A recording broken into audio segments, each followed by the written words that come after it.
This cartoon, featuring the character known as Old Bill, became the archetype of the British soldier in World War I. A steadfast private with a big mustache, smoking a pipe, always displaying calmness and endurance in the face of the horrors of war. It was drawn by the cartoonist and officer Bairnsfather, straight from the trenches.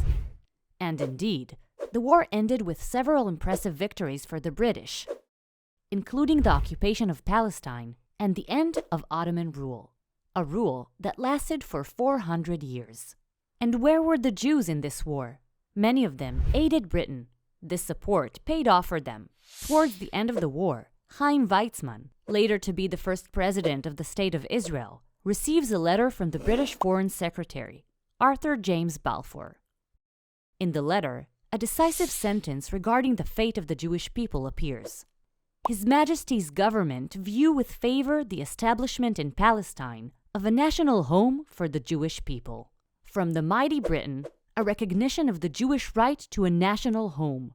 This is a momentous historical moment. This is the first recognition that holds political and practical commitment to the establishment of a national home for the Jewish people on the land of Israel. But wait.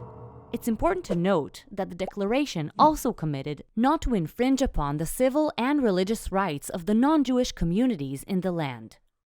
After World War I, at the San Remo Conference held in 1920, the victorious powers affirmed the Balfour Declaration and granted Britain the mandate to govern Palestine, with a commitment to implement the declaration. This mandate was not just a political document, but also built the high expectation of Jews to settle and develop a national home in Israel.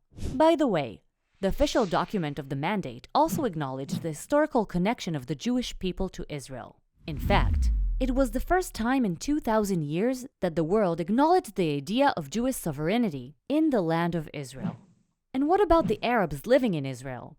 While the mandate enhanced British commitment to the Jews, it also definitively determined in 1922 that the area east of the Jordan River would be secured for Arabs.